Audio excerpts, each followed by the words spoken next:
Aabot na sa 19 ang naiulat na nasawi kasunod ng pagtama ng magnitude 7.8 na lindol sa Mindanao. Yan ang ulat ni Patrick De Jesus. Nasa Davao Region na ang mga matataas na opisyal ng pamahalaan kasunod ng pagtama ng magnitude 7.8 na lindol sa Sarangani. Alinsunod ito sa direktiba ng Pangulo na bahagi ng isinasagawang assessment at matiyak ang maayos na pagtugon sa mga lugar na apektado ng lindol.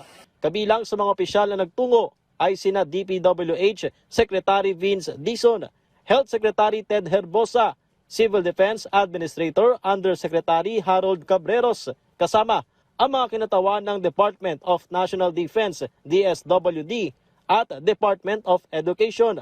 Sa pinakahuling ulat ng Office of Civil Defense, as of 3 p.m. ngayong araw, 19 na ang naiulat na nasawi, habang 12 naman ang nawawala.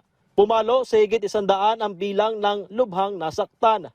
Ayon sa OCD, under validation pa ang datos sa mga nasawi, kung saan pinakamarami ay naitala sa Soc-Sargen Region na 16.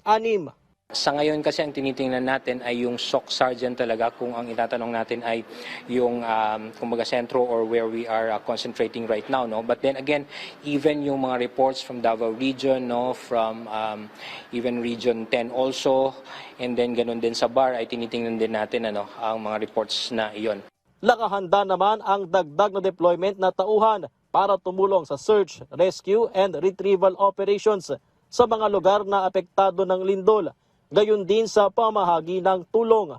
Kapag ganito, hihintayin natin yung abiso, no, doon sa lokal na for the deployment, no. Pero naka-standby na po, no, yung mga iba pa pong nanggagaling dito. May initial na pong sumama, kasama po yung AFP, no, BFP na bumaba doon, no. Pero ang una kasi talaga ay yung mga lokal na responders natin at saka yung mga regional responders natin. 10,000 pamilya ang inilikas at nananatili sa mga evacuation center.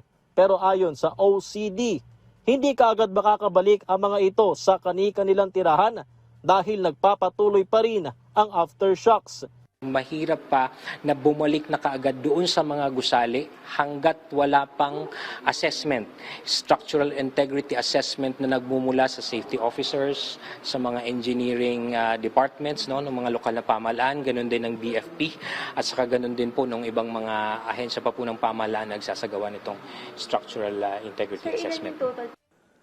Nananatili sa full at red alert status ang mga operation center ng OCD sa iba't ibang probinsya at rehiyon, gayon din ang National Interagency Coordinating Cell katuwang ang mga response clusters para sa mas mabilis na koordinasyon upang maipaabot ang agarang tulong sa mga lugar na apektado ngayon ng nangyaring lindol sa Mindanao.